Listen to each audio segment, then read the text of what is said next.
If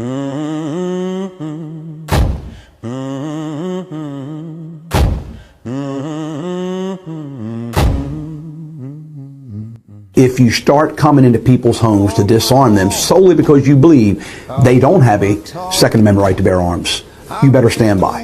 It will be, without a doubt, a civil war. Who am I to tell them what they should or should not protect their families with? Who am I to tell them they shouldn't have a magazine with 30 rounds behind the door when some thug is trying to break into their home? Welcome to Wicomico County, Maryland. This is the crossroads of what they call the Delmarva Peninsula, that being Delaware, Maryland, and Virginia. This is the largest city on the eastern shore, east of Baltimore City. We have a population of about 107,000 people in this county. We certainly have our shore of crime, and a lot of people refer to Wicomico County as the miniature Baltimore City, or the Baltimore City of the eastern shore.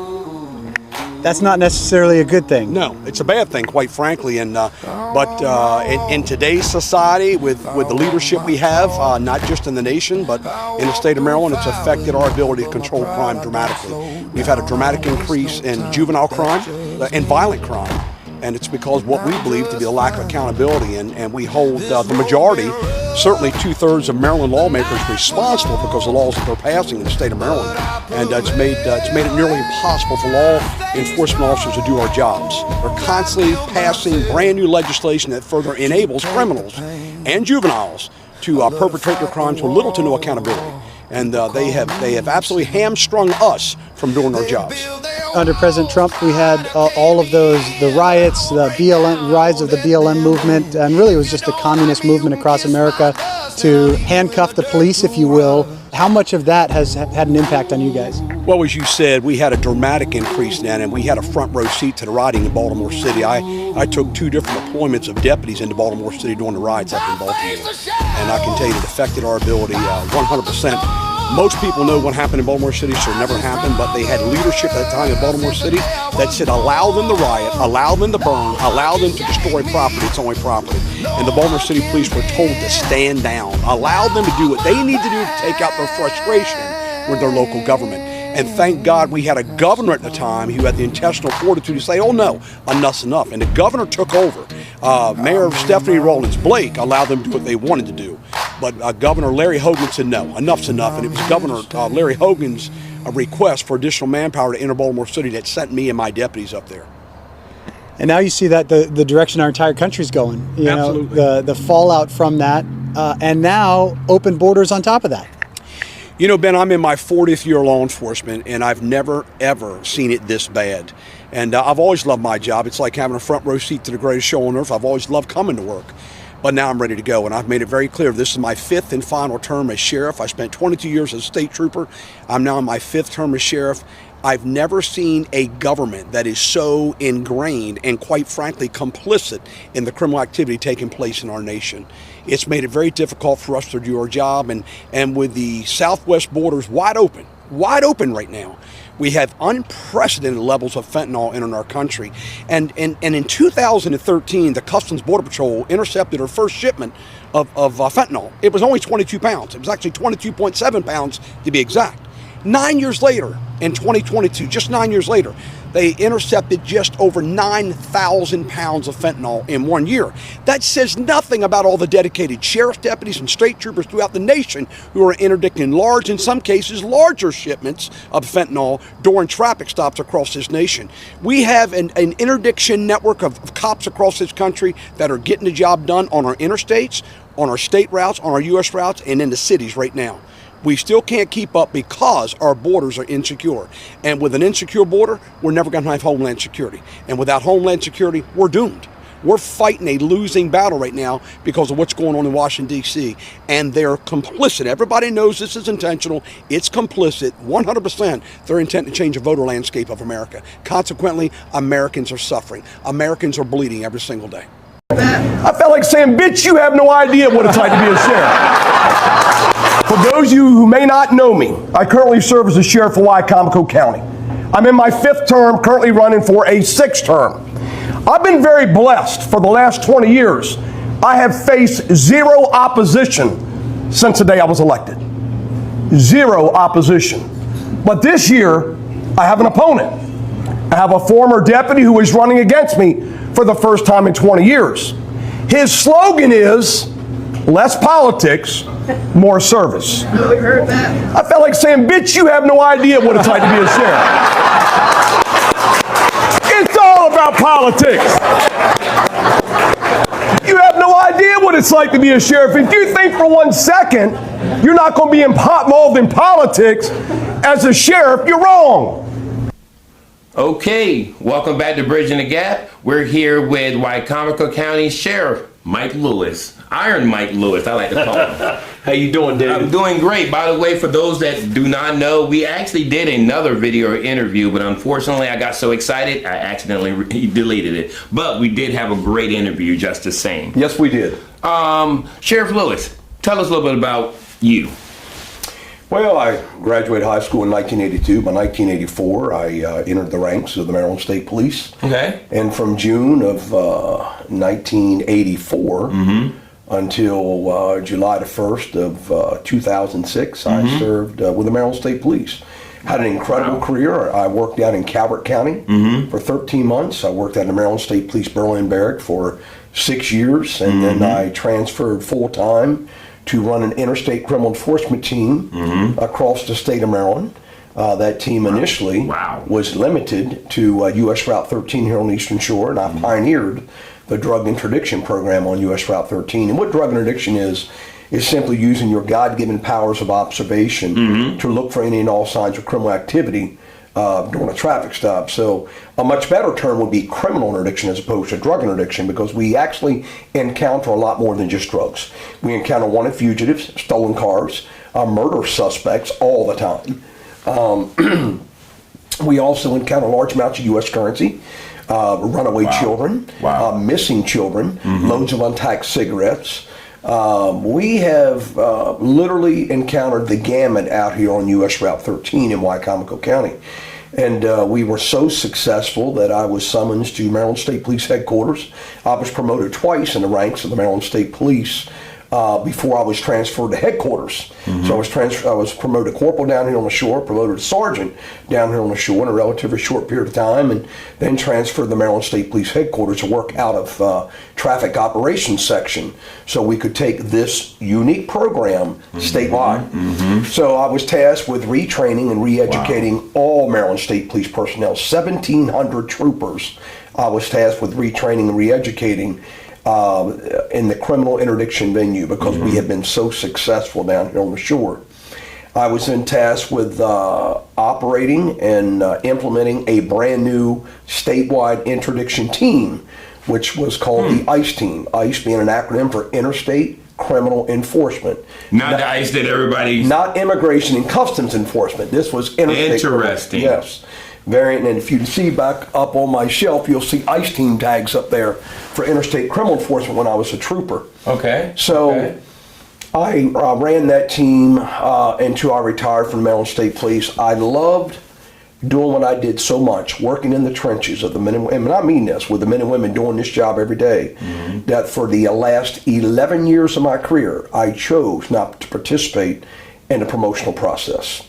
I didn't want to get promoted because once you get promoted from the rank of sergeant to an assistant commander within the Maryland State Police, your days of working the highway are over. And I love doing traffic stops. I love working with the men and women on the highway. And, you know, I highlight a number of stories that, and you're going to see many of those highlighted in the weeks ahead.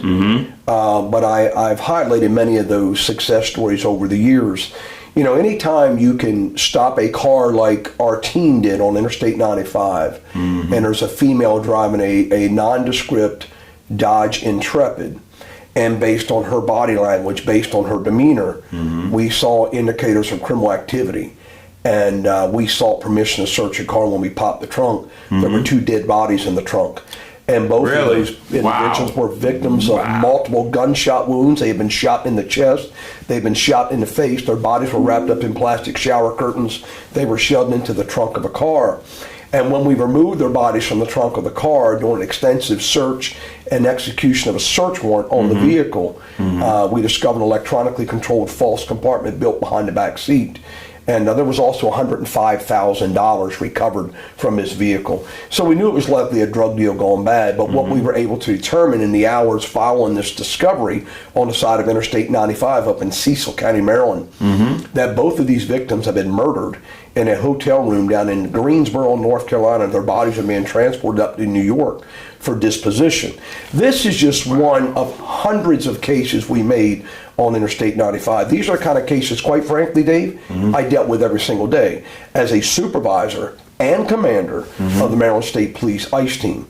And then when Immigrations and Customs Enforcement merged to form, well, it was actually the merger of Immigration and Naturalization Service and U.S. Customs. They formed, they literally merged those two to form Interstate or Immigration and Customs Enforcement. We changed our acronym from ICE to PACE. PACE being an acronym for Proactive Criminal Enforcement. So I was told that you need to change your acronym. So we changed our acronym to better reflect, quite frankly, the work we were doing. And we were doing by far more than just interstate work. We were doing proactive criminal enforcement all over the state. Wow. Especially here in Wicomico County. And we were nationally recognized. I was flown down to Texas to be recognized for the largest crack cocaine seizures in the nation that I personally made right out here on US Route 13. And literally some of the largest crack seizures. They were the largest crack seizures in the nation. We held 6 of the top 10 crack seizures from US Route 13 right here in Wicomico County. I'm very proud of that, I truly am. I mean, yeah, you definitely went above and beyond your job there. So, you know, in 2006, the incumbent sheriff at the time, R. Hunter Nelms, who was an incredible sheriff, I had an outstanding predecessor who did a great job. He announced he would not be seeking re-election after serving 5 terms as sheriff. And I was up on I-95 working, and then State's Attorney Davis York called me and said, hey, I don't know if you've heard the news, but Hunter Nelms is not running for re-election. He said, I'd really like you to consider running for sheriff of Wicomico County. And after a religious retreat called A Weekend to Remember, my wife and I went away for a religious retreat, and we prayed about it, we talked about it, and the following Tuesday I came back and filed for sheriff in Wicomico County. And back then there were already 6 other people running for sheriff. I was number 7 to file. And ultimately, I would win my primary, my Republican primary, and then I would win the general election. And for the last 20 years, I have run unopposed until this year. And so I'm proud to be running for a 6th term and an unprecedented 6th term here in Wicomico County. I'm thrilled to know that I still have the confidence of the majority of the voters. I'm certainly not naive enough to think I have the confidence of all the voters. But I'm confident that I have the confidence of most of the voters, or the majority of the voters. And the voters will decide whether they want me to serve a 6th term or not in June. But I love my job like there's no tomorrow. I work hard every single day. And as you all know, being an elected sheriff, any elected position is a political position. It's politics. You're elected. Yes. Absolutely. And I get elected to advocate for the men and women in this office. I get elected to advocate for them every single day. Okay. But I'm also elected by the people for the people, and that means I must advocate for this county every single day. Not just the deputies, for my constituents, the people who live in this county, the people who put me in office. And I can honestly say that it's been an honor of a lifetime to serve for 5 consecutive terms and to have the opportunity and have the health and the physicality to serve a 6th term. So, as you know, I spend a lot of time in Annapolis. I spend a lot of time in D.C. I've spent a considerable amount of time over the last 20 years visiting our border so I can better make an assessment of the immigration issue in this country. And I don't begrudge anybody in a political position doing what I've had to do to better serve the constituency. And that includes going to Annapolis, that includes going to Washington, it includes going to the border. I have no regrets about doing that at all. And if given an opportunity, I'm going to do it again because it's my job to advocate for this community, and I will continue to do that to protect our home. Okay, thank you. Now, so the whole time being with the Wicomico County Sheriff's Office, you've been elected as the sheriff. You were a state trooper before, so you've never been actually in the ranks as far as having to go from Absolutely not. But if I've learned nothing else throughout the years, if you look across the state, so many elected sheriffs are retired troopers like myself. There's a reason for that. It doesn't mean those who have risen through the ranks of the sheriff's office are not capable, not qualified to be an elected sheriff. But the Maryland State Police has always been a very paramilitary organization. And much like the military, they prepare you to assume commanding roles. And having commanded the Interstate Criminal Enforcement Team and the Proactive Criminal Enforcement Team, and having worked all over the state of Maryland and interacted literally in every single county, and I have slept in every county at a barrack, at a government facility, while working with troopers, training troopers on various highways throughout our great state. The Maryland State Police prepared me to assume this role with no problem. I hit the ground running on day one. I surrounded myself with great people here in the Wycomico County Sheriff's Office who knew the internal and unique intricacies that come with being an elected sheriff. They were able to guide me every step of the way. I'm surrounded by great people, Dave, and for that reason, I have been very successful being the sheriff in this county, and that's why I believe I have run unopposed for 5 consecutive terms, because of the people that I have surrounded myself with that know this office inside and out. These are commanders. These are individuals that held not just a first line supervisory rank, but a second line supervisory rank. And here's the difference. First line supervisory rank is a corporal, as you well know. And your job is to be out there motivating people in the trenches. Second line supervisor is a shift commander position. That is a sergeant. Their job is to run the shift. And even at that rank, when something big happens, they have a notification log they must abide to. People they must call. They must call the on-call commander and supervisor. That on-call commander and supervisor then notifies me that I need to be notified. And that's how I get notified of significant events taking place in this county. And then you have a rank of first sergeant or assistant commander. That's an assistant commander rank. Then you have the rank of lieutenant. That's a commander rank.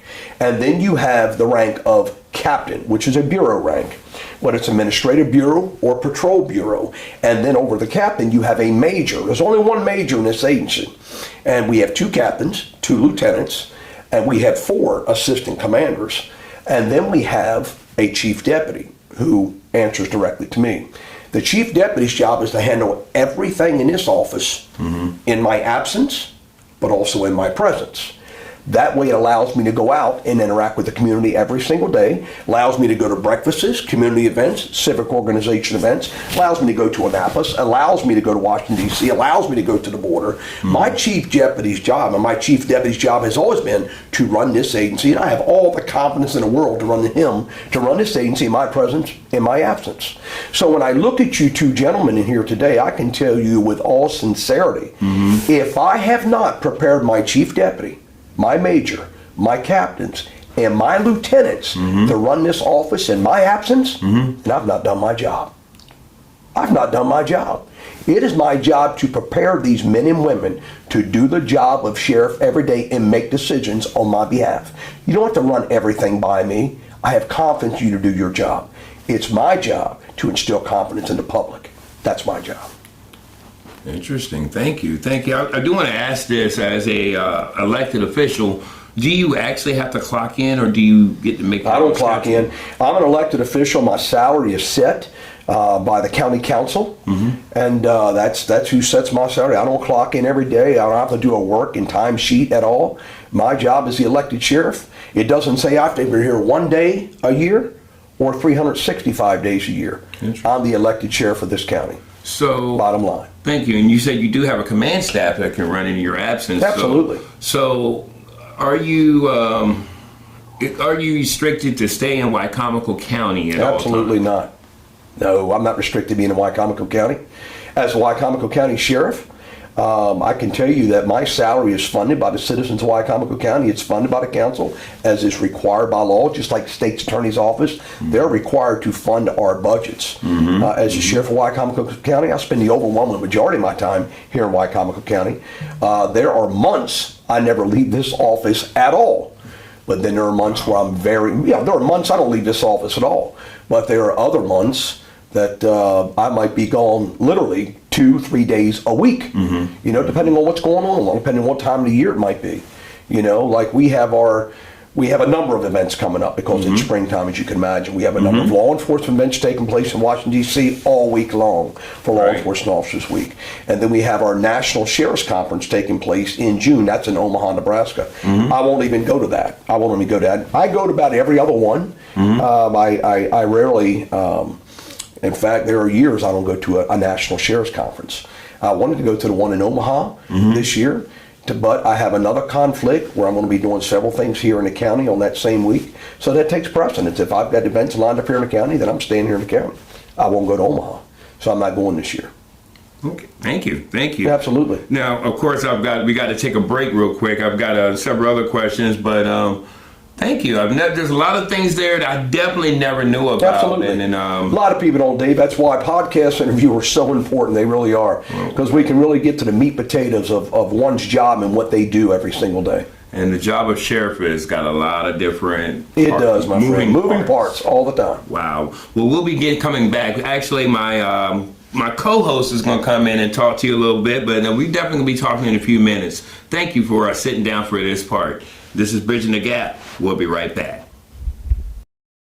Haters talk, let the rumors fly. I ain't got time to wonder why. The good Lord knows the man I am, and I'll die standing tall with a mic in my hand. You can kick rocks if you don't like how I talk. I'm gonna keep on talking and walk my walk. Ain't selling my soul for a seat at your table. I'm rough, I'm raw, I'm wild, I'm able. You can hate my fire, but you can't kill my spark. I'm a midnight flame burning through the dark. So kick them rocks if you don't like how I talk. I'm gonna keep on talking and walk my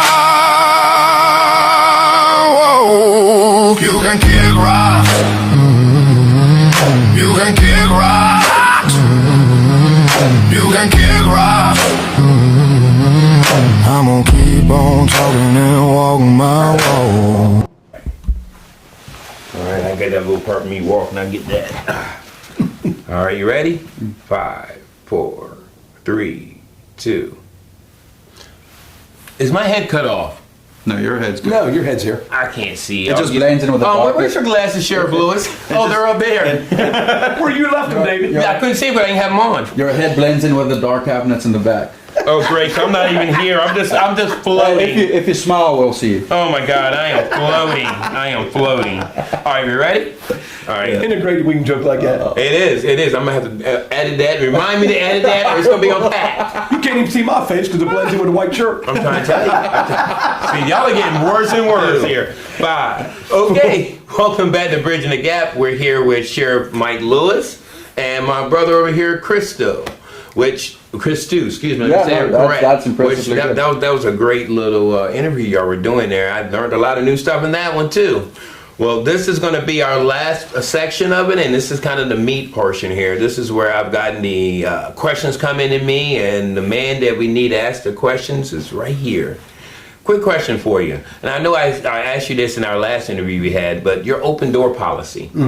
What is your open door policy? Anybody can come through that door anytime. And yeah, I've always had an open door policy. I've encouraged people. In fact, I had a deputy walk in here this morning and chat with me for a while. And he is a DFC, Deputy First Class. He's not even a supervisor. I've always had an open door policy. And it's certainly, you're going to have people that are going to say, well, he doesn't have a deputy. I've always had an open door policy. That door stays open all the time. So what do you say to those who say that they've had trouble, especially those within your rank or whatever, say they've had trouble, getting in touch with you? Well, I guess people are going to say anything during the campaign season, aren't they? But I can tell you, anybody wants to come through that door and speak to Mike Lewis, number one, there's 2 different avenues they could do it. Sure. They could walk through that door and come speak to me. They could send me an email and copy their supervisor, say, I'd like permission to come meet with you. Boom, come on down. My door is open all the time. If they don't feel safe just walking in for fear that they might be stopped by a supervisor or administrator, which I've never known a supervisor or administrator to do that, they can walk down this hall. This door is unlocked all day long. It's unlocked. It's not even locked. They can come in out of here all they want to. It doesn't lock until after 5 o'clock at night. This section down here, because we have personnel records down here, internal affair records down here, obviously. So we have a duty and responsibility to protect those records. But other than that, during the daytime, these doors are unlocked all the time. They don't lock at all. Anybody can walk in here within this office. Absolutely. Good, thank you. Absolutely. Now, this past Sunday, there were events going on all around here, and you actually had a fundraiser that was going on. We did. And let me ask you this: during that recent fundraiser, did you have any of your deputies attended? I'm not talking about the command staff. Any of your deputies? I did. I had deputies attending. Yes, sir, I did. Okay. Absolutely. And they were in plain clothes. They weren't in uniform. And I got to tell you, and I've said this before, my entire command staff was there. By the way, they're deputies. They're deputy sheriffs. They're all deputies. They might be commanders, but they're still deputies. Right. The rank and file deputies would be best suited not to get involved in politics. I want to personally shield them from politics. I truly do. I have not requested to put any campaign signs in any deputies' yards because I don't want them to get involved in politics. This is politics by virtue of my elected position. This is a political position. I want to shield the deputies from that. I want the deputies to know they shouldn't be involved in politics at all. Obviously, there are people within the office of supervisory ranks that are getting them involved in the politics. I don't get my deputies involved in any politics. I've not asked one deputy to display a yard sign, nor would I. I would prefer they not show up at political events for either party, including myself. But there were deputies there this past Sunday. And if that's what they want to do, I certainly can't stop them. I can't tell them not to go to a political event. If they want to show up at a political event, they can. But obviously, there are naysayers out there and a lot of negativity out there saying there were no deputies there. Oh, I had plenty of deputies there this past week. Absolutely. Yesterday, to be specific. Okay, thank you. By the way, Dave, just for the record, we have our best guesstimate is between 205 and 215 people at my event yesterday. Wow. We had to stop at 177 to set up long tables, which we already had round banquet tables set up, seating 8 people per table. We had to add 2 chairs to each of those banquet tables and set up 3 long tables down the middle just to accommodate everybody, which is a good thing. I'm not complaining. Yeah. We were concerned we weren't going to have enough food, but we ultimately did. Now, several members of your command staff are at or near retirement. If re-elected, are you getting a new command staff? Well, several of them have to go because they're in a drop program, so they're mandated by law. They have to go.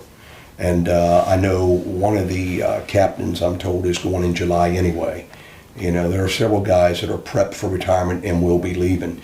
You know, anytime you promote members when in your agency, one of the things I got tasked with when I first got promoted is the deputies here wanted a fair promotional system. They considered a previous system a good old boy system. There was no formal testing. There were no formal interviews. There was no formal submission of your curriculum vitae outlining your credentials and your work history and your work experience.